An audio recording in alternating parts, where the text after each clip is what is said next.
Father മരിക്കുന്ന സമയം ഞാൻ നേരത്തെ പറഞ്ഞു എനിക്ക് 6 മാസമുള്ളൂ. മരണമെന്ന് എനിക്ക് ഓർമ്മയില്ല. പക്ഷെ ഞാൻ വളർന്നു വരുമ്പോഴത്തേക്കും പക്ഷേ അതൊരു നമ്മൾക്കൊരു ഭക്ഷണത്തിനൊരു പ്രതിസന്ധി അങ്ങനെയൊന്നും തോന്നിയില്ല. കാരണമെങ്കിൽ ഫാദർ മരിക്കുമ്പോൾ അമ്മയുടെ ആങ്ങളമാർ 3 പേരും കൂടി ഞങ്ങളുടെ കുടുംബം ഏറ്റെടുക്കുകയാണ് ചെയ്തത്.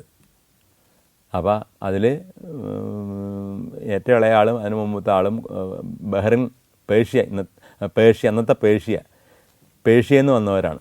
അപ്പോൾ അവർക്ക് കുറച്ചും കൂടി സാമ്പത്തികമായിട്ട് സഹായിക്കാനുള്ള ആൾക്കാരാണ്. മാത്രമല്ല മനസ്സും 3 പേർക്കും ആ മനസ്സ് ഒരു പാരൻ്റൽ ഹാർട്ട് ഉള്ളതിൻ്റെ പേരിൽ 3 പേരും മാറി മാറി വീട്ടിൽ വരും, കാര്യങ്ങളൊക്കെ നടക്കും. അമ്മച്ചിക്ക് അത്രയും പ്രാപ്തിയായിട്ടില്ല. എല്ലാ കാര്യവും അപ്പച്ചൻ നോക്കിയിരുന്നതിൻ്റെ പേരിൽ അമ്മച്ചി അങ്ങനെ അത്രയും പ്രാപ്തിയില്ലായിരുന്നു. പക്ഷേ അതൊന്നും നമ്മൾ അറിഞ്ഞിട്ടില്ല. അതൊരു ദൈവാനുഗ്രഹം എന്ന് വേണമെങ്കിൽ പറയാം. പക്ഷേ 10 വർഷം കഴിഞ്ഞപ്പോഴത്തേക്കും പിന്നെ അവർ പറഞ്ഞു ഇപ്പം മക്കളൊക്കെ കുറച്ച് 15 വയസ്സ് 16 വയസ്സൊക്കെ ആയി. അപ്പോൾ അതുകൊണ്ട് ഇനി ബാക്കിയുള്ള കാര്യങ്ങൾ അവർ നടത്തട്ടെ എന്ന് പറഞ്ഞ് മൂത്ത ചേച്ചി ബോംബെയിലേക്ക്, അന്ന് ബോംബെയിൽ പോയാൽ ജോലി കിട്ടും എന്നുള്ളൊരു അവസ്ഥയാണ്, ഒരു സ്റ്റെനോ ഏട്ടാ എന്തെങ്കിലുമൊക്കെ ആയിട്ട് അങ്ങനെ പോയി.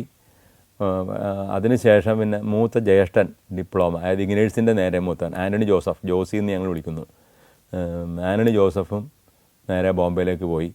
അങ്ങനെ അവർ തുച്ഛമായ വരുമാനമാണ്, വലിയ വരുമാനമൊന്നുമില്ല.